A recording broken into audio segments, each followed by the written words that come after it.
అందరికి నమస్తే, జై శ్రీరామ్. కుంభమేళకి ఎవరైతే వెళ్తారో ఈ వీడియో తప్పనిసరిగా చూడండి, చాలా ఉపయోగపడుతుంది. ఎందుకంటే కుంభమేళలో నదీ స్నానం, త్రివేణి సంగమంలో నదీ స్నానం పూర్తయిన తర్వాత ఇంకా తిరగాల్సిన ప్రదేశాలు, చూడాల్సిన ప్రదేశాలు ఇవన్నీ చాలా ఉన్నాయి. కేవలం మన అయోధ్య రాష్ట్రంతో పాటు ఇవన్నీ కూడా మనకి 150 కిలోమీటర్ దూరంలో ఉంటున్నాయి. ఆ ప్రయాగ్రాజ్ నుంచి 150 కిలోమీటర్ దూరంలో ఉంటుంది. అలాగే మన ప్రయాగ్రాజ్లో ఉన్నటువంటి ఆ సిటీలో ఉన్నటువంటి ఒక 20 మనకి స్థలాలు ఉన్నాయి. నేను కేవలం 18 మాత్రం చెప్తున్నాను, ముఖ్యమైనవి చూడాల్సినవి. ఈ వీడియో పూర్తిగా చూడండి, తప్పకుండా మీకు కుంభమేళ ఎవరైతే వెళ్తారో వారికి తప్పకుండా ఉపయోగపడుతుంది. అందరికి నమస్తే. ముందుగా మన ఛానల్ని సబ్స్క్రైబ్ చేసుకోండి. ఎవరైతే సబ్స్క్రైబ్ చేసుకునే వాళ్ళు ఉంటారో వాళ్ళందరూ కూడా తప్పనిసరిగా సబ్స్క్రైబ్ చేసుకోండి. Like and share, subscribe.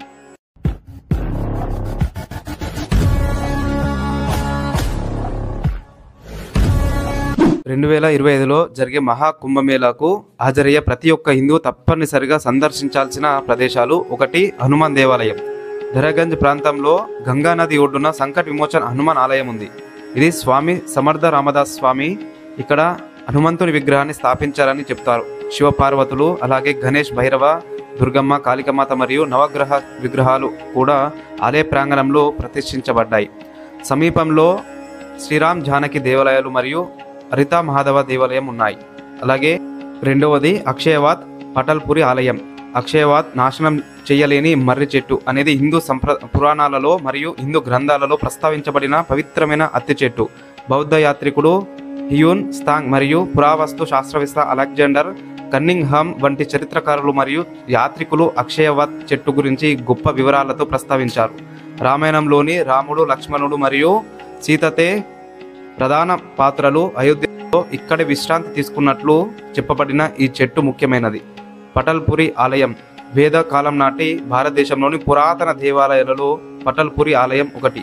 ఈ సుందరంగా అలంకరించబడిన భూగర్భ ఆలయం అలహాబాద్ కోటలో అమరవృక్షం అక్షయవత్ సమీపంలో నిర్మించబడింది.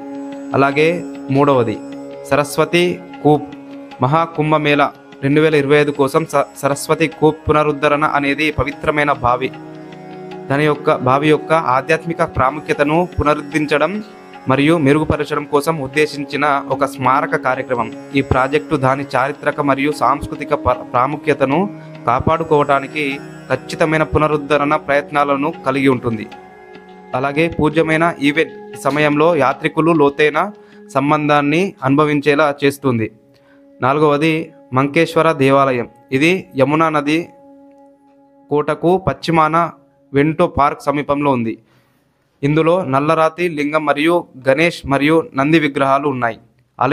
ఆలయానికి సమీపంలో హనుమంతుని గొప్ప విగ్రహం మరియు పురాతనమైన పిపిల్ చెట్టు ఉన్నాయి. అలాగే మనం ఐదవది చూసుకున్నట్లయితే మహర్షి భరద్వాజ మహర్షితో అనుబంధం ఉన్న ఇది ఒక ప్రసిద్ధమైన మతపరమైన ప్రదేశం. భరద్వాజ మహర్షి కాలంలో ఇది విద్యా కేంద్రంగా ప్రసిద్ధి చెందింది. రాముడు తన వనవాస సమయంలో చిత్రకూటకు వెళ్తున్నప్పుడు సీతాజీ మరియు లక్ష్మణ్జీతో కలిసి ఈ ప్రదేశాన్ని సందర్శించారని నమ్ముతారు. ప్రస్తుతం భరద్వాజేశ్వర్, మహాదేవ ఋషి భరద్వాజేష్, అలాగే తీర్థరాజ్, ప్రయాగ మరియు కాళికదేవి మొదలైన వారి ఆలయం ఉన్నాయి. సమీపంలో అందమైన భరద్వాజ్ పార్క్ ఉంది. అలాగే దేశీయ మరియు అంతర్జాతీయ పర్యాటకులకు వివిధ భారతీయ రాష్ట్రాలలోని విభిన్న సంస్కృతి, కళ, అలాగే మరియు పర్యాటక ఆకర్షణలను ప్రదర్శించడం లక్ష్యంగా పెట్టుకుంది.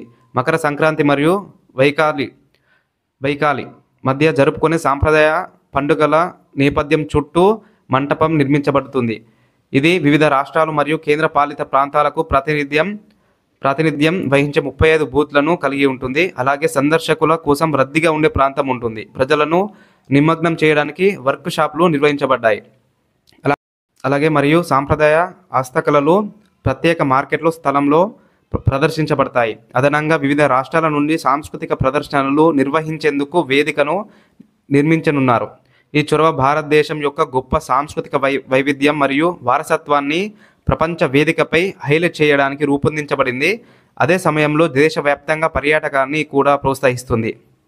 ఏడవది సంస్కృత గ్రామం. మహాకుంభ్ 2025కి అరైల్ ప్రాంతంలోని సంస్కృత గ్రామ్ స్థాపన పురోగతిలో ఉంది.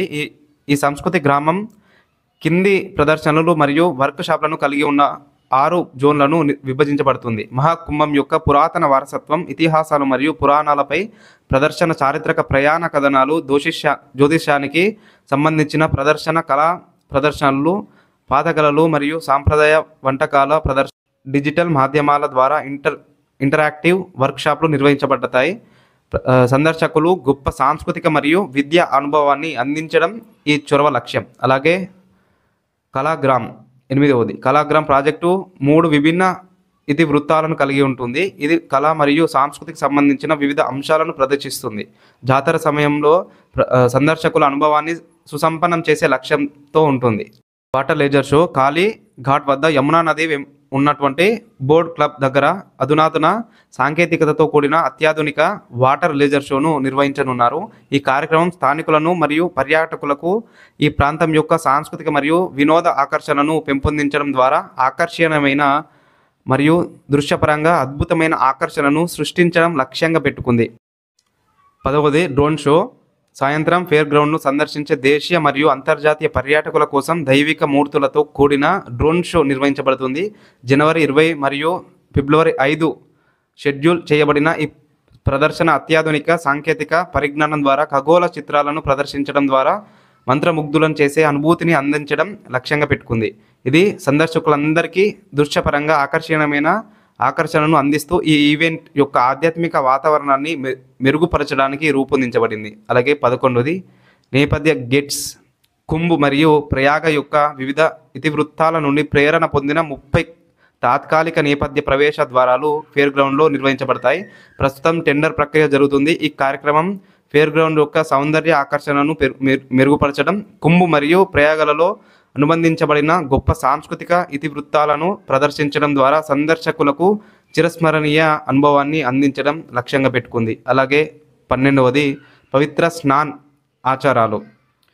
గంగా, యమున మరియు సరస్వతి నదుల సంగమం వద్ద పవిత్ర స్నాన ఆచారాలలో పాల్గొనడం మహాకుంభమేళలో అత్యంత లోతైన అనుభవం. ఆధ్యాత్మిక శుద్ధి మరియు దీవెనలు కోరుతూ లక్షలాది మంది యాత్రికులు పవిత్ర జలాల్లో తమను తాము నిమజ్జనం చేసుకున్న దృశ్యాన్ని సాక్షులుగా చూడండి. అలాగే 13వ, ఇది చాలా ముఖ్యమైనది, అఘోర శిబిరాలు అంటే ఆధ్యాత్మిక అన్వేషకులు, సాధువులు మరియు సన్యాసులు తత్వశాస్త్రం గురించి చర్చించడానికి, ధ్యానంలో పాల్గొనడానికి మరియు వారి జ్ఞానాన్ని పంచుకోవడానికి సమావేశమవుతారు. జ్ఞానోదయం కలిగించే సంభాషణలలో పాల్గొనడానికి మరియు సన్యాసి జీవనశైలిని దగ్గరగా చూడటానికి ఈ శిబిరాలను అన్వేషించండి. 14వది ఆధ్యాత్మిక ఉపన్యాసాలు. అలాగే సత్సంగం.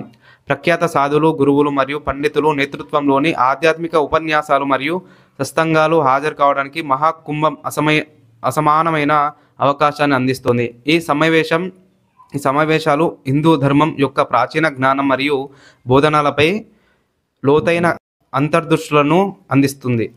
15వది సాంస్కృతిక ప్రదర్శనలు. మహాకుంభ్ వద్ద భారతదేశం యొక్క గొప్ప సాంస్కృతిక వస్త్రాలలో శాస్త్రీయ సంగీత మరియు నృత్య ప్రదర్శనలు, జానపద కళా ప్రదర్శనలు మరియు సాంప్రదాయ థియేటర్లను ఆస్వాదించండి. భారతదేశం యొక్క విభిన్న వారసత్వం యొక్క శక్తివంతమైన ప్రదర్శనలు, దృశ్య మరియు శ్రవణ బిందు. 16వది క్రాఫ్ట్ మరియు ఫుడ్ బజార్లు అంటే మన క్లిష్టమైన ఆభరణాల నుండి చేతితో నేసిన వస్త్రాల వరకు కళాకారులు తమ నైపుణ్యాన్ని ప్రదర్శించే సందడిగా ఉండే బజార్లను అన్వేషించండి. ఫుడ్ స్టాల్లో భారతదేశ రుచులు ఆస్వాదించండి. విభిన్న శ్రేణి ప్రాంతీయ రుచికరమైన వంటకాలను అందిస్తుంది.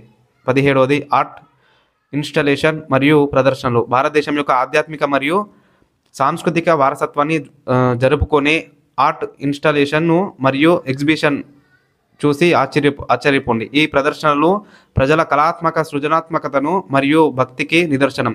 18వది, ఇది చివరిది, ఘాట్లపై హారతి. నది ఒడ్డున మంత్రముగ్ధులను చేసే గంగా హారతి వేడుకతో మీ రోజును ముగించండి. ఆకాశాన్ని వెలిగించే వేలాది దీపాల దృశ్యం మరియు ఆత్మను కదిలించే కీర్తనలు మరుపురాని ఆధ్యాత్మిక అనుభూతిని సృష్టిస్తాయి.